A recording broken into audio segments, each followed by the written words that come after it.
आदाब, आप देख रहे हैं मेरा यूट्यूब चैनल। आज काफ़िले तो सारे खैर चल पड़े हैं। कोई काफ़िला इस वक्त जंग में मौजूद है और कोई काफ़िला इस वक्त लाला मूसा पहुंचा हुआ है। कप्तान की स्पीच मैंने सुनी। कप्तान की बातें मतलब फेंकने वाले नहीं है। इमरान खान ने जितनी गुफ्तगू की है कि हमारे मुल्क में जस्टिस नहीं है, हमारे मुल्क में इन्वेस्टर या ओवरसीज़ पाकिस्तानी इस मुल्क में आने के लिए तैयार नहीं, एक धेली लगाने के लिए तैयार नहीं। उसकी वजह यह है कि अगर कोई ओवरसीज़ यहाँ पर आकर कोई प्लाट खरीदता है तो उसके ऊपर प्लाट के ऊपर कब्जा कर लिया जाता है। कोई कारोबार करता है तो उसके साथ धोखाधड़ी का वो शिकार हो जाता है। किसी किस्म का कोई इन्वेस्टर यहाँ पर मौजूद नहीं है, कोई भी आने के लिए राजी नहीं है।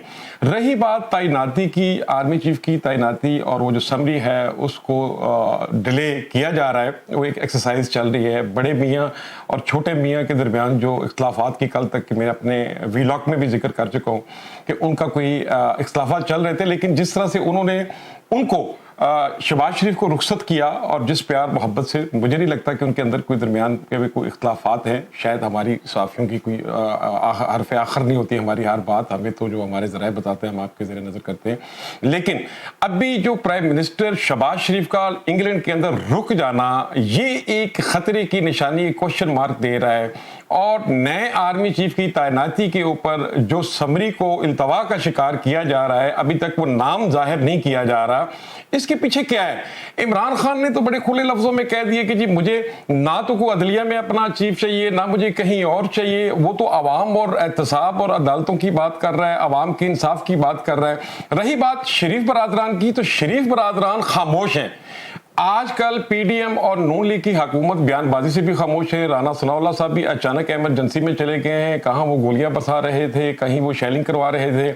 आईजी इस्लामाबाद के ऊपर नासिर अकबर के ऊपर उन्होंने बड़ी बात की, बड़ा इल्ज़ाम लगाया। इमरान खान ने कहा कि ये एक चोर है और इसके ऊपर इंक्वायरी है, और इसके अलावा भी काफ़ी इल्ज़ामात लगाए। और उनका तो, इमरान खान का तो कहना है कि लंदन के अंदर एक ऐसा तमाशा लगाया हुआ है कि वहां पर तो चोरों का टब्बर इकट्ठा है। देखिए, ये चोरों का टब्बर, इमरान जो है वो कहता है कि ये इंपोर्टेड सरकार है, और शरीफ बरादरान कहते हैं इमरान गैर मुल्की एजेंट है। ये सारी बातें अपनी जगह पे ठीक है। मैं बात करूंगा हमेशा गरीब की। इस सारे हालात में, इस पूरे सिनेरियो में मेरा गरीब कहां खड़ा है?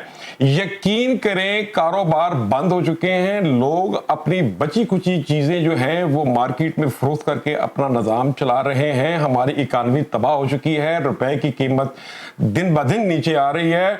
डॉलर, पाउंड, बाकी दीगर कंट्रीज की जो है, इंडिया की देख ले, बांग्लादेश की देख ले, उनकी कंट्री की जो करेंसीज है वो हमसे ऊपर जा रही हैं, जंप मार रही हैं। हमारी इस नाइतफाकी से किसी को कोई फायदा होने वाला नहीं। रही बात इमरान खान साहब आपकी, तो आप रियासत मदीना की बात करते हैं, आप कलमा ला इलाहा इल्लल्लाह मोहम्मद रसूलुल्लाह की बात करते हैं, तो आप सल्लल्लाहु अलैहि वसल्लम भी जब अपने दुश्मनों के यहाँ जो कूड़ा फेंका करते थे तो उनके यहाँ चला जाया करते थे, जिसमें मुल्क को कौम की, जहाँ पे उनकी राया की मफामत होती थी, उनका वहां पे वो मफामत करते थे, जहाँ पे मुसलमानों की बका होती थी, जहाँ पे इस्लाम के फलाह के लिए कोई रास्ता निकलता था। तो मेरा नहीं ख्याल कि इस तरह दंगल बना के, आवाम को इकट्ठा करके, खूनी रेला उठा के या फिर एक इनकलाबी रेला उठा के हम एक दूसरे के ऊपर धावा बोलते रहे। मेरा इस वक्त ये हरगिज़ ये कहना नहीं है कि इमरान खान साहब ठीक हैं या नून लीग वाले खराब हैं या पीपल्स पार्टी वालों में कोई नुक्स है या उनके अंदर कोई प्रॉब्लम है। मेरा कहना सिर्फ इतना है, मुझे रहने दो जिंदा, मुझे सांस लेने दो। मेरे गरीब को देखो, आप जना सुपर में चले जाएं, आप सुपर में चले जाएं, आप लाहौर की लिबर्टी में चले जाएं, आप कराची की तारक मार्केट में चले जाएं। ये मैं उन पोश एरियों का जिक्र कर रहा हूं जहां पे बड़े बड़े वीआईपी लोग जाके खरीदो फरोख्त करते हैं। यकीन करें,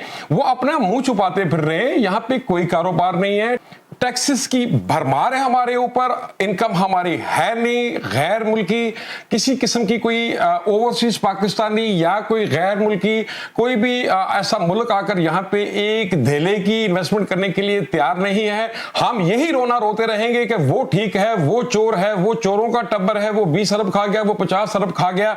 मैंने नहीं खाया, मेरे साथ वाले ने खाया, वो ले गया, साथ वाला ले गया। यार हकीकत पे आओ, रियलिटी पे आओ, हम कहाँ खड़े हैं। یہ کلمے پہ بنا ہے یہ ملک.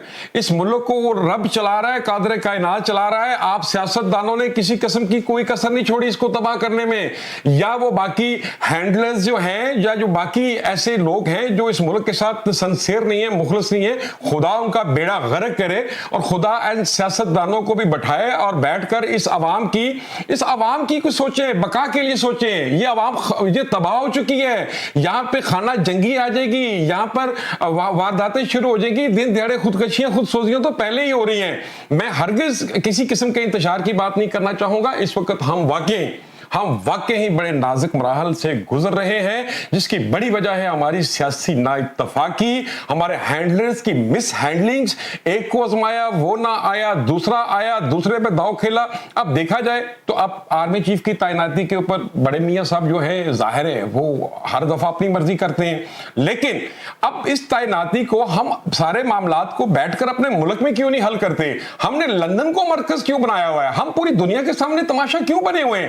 مجھے کسی سے سروکار نہیں ہے. میری تمام سیاسی جماعتیں سارے کے سارے میرے لیے قابل احترام ہے. پاک فوج میرا دل ہے, میرا جوان جو بارڈر پہ کھڑا ہوا ہے وہ میری روح کا محافظ ہے. میں سلوٹ کرتا ہوں, میرے لیے سارے ہر دل عزیز ہیں.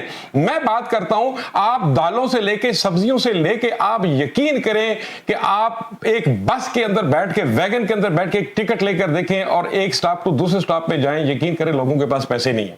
کیا ہماری یہ ریلیاں, کیا ہمارے یہ جوڑ توڑ, کیا یہ ہماری تباہیاں, کیا یہ ہمارے بڑے بڑے محل, بڑے بڑے کنٹریوں کے اندر, بڑے بڑے پوش ایریوں کے اندر ہماری بہت چاہت, کیا ہمارے پاس ایک ہاسپٹل بھی موجود ہے پاکستان کے اندر جس میں کوئی سیاستدان علاج کرا سکے, یا جس میں بہت بڑا کوئی جج علاج کرا سکے, جس میں کوئی بہت بڑا جرنیل علاج کرا سکے؟ بالکل نہیں. یہ سارے امریکہ جاتے ہیں, UK جاتے ہیں, کینیڈا جاتے ہیں, جرمنی جاتے ہیں, فرینکفرٹ میں جا کے لیٹے ہوتے ہیں. بڑے سے بڑا بزنس مین, چھوٹے سے چھوٹا غریب آدمی جو ہے وہ ایمرجنسی کی لائن میں بیٹھا ہوا 2 نمبر ادویات لے کر, 2 نمبر سٹنٹس ڈلوا کر ہارٹ اٹیکس لے رہا ہے. اب یقین کریں یہ ملک آخری ہچکیوں پر ہے. اس کو وہ ہارٹ اٹیک نہ آنے دیں کہ کلمے پہ بننے والا ملک اللہ نہ کرے نعوذ باللہ کہیں لوگوں کے سامنے مذاق بن کر رہ جائے. سیاستدانوں تم لوگوں نے کوئی کسر نہیں چھوڑی. میری آپ سے التجا ہے کہ میرے غریب کو انصاف دو, اپنی لڑائیاں بند کرو, میرے غریب کو انصاف دو. میں اپنا اگلا ویلاگ لندن سے کروں گا اور وہاں کے تازہ ترین حالات سے آپ کو جو ہے آگاہ کروں گا. آپ میرے چینل کو سبسکرائب بھی کریں اور میرے ساتھ جڑے بھی رہیں. مجھے یہ باتیں نہیں آتی, باتوں میں سے باتیں بنا کر اور ایک وہ سائڈ سٹوریز بنا کر آپ لوگوں کو بہلانا میرا مقصد نہیں ہے, یا یوٹیوبر بن کر کوئی پیسے کمانا میرا مقصد نہیں ہے. میرا مقصد ہے حقائق اور دل کی غریب کی بات آپ کے سامنے رکھنا. اگر میری بات کسی کو بری لگی ہو, اگر کوئی اتفاق کرتا ہے یا نہیں کرتا اس کی اپنی رائے, لیکن میں جو ریئلٹی ہے وہ آپ تک پہنچاتا رہوں گا. میرے چینلز کے ساتھ جڑے رہیے گا. میں اپنے اگلے ویلاگ جو کہ لندن سے جا کے آپ کے ساتھ براہ راست دوبارہ حاضر ہوں گا. میں اجازت چاہتا ہوں. عمران لطیف کو اجازت دیجیے گا. اللہ حافظ.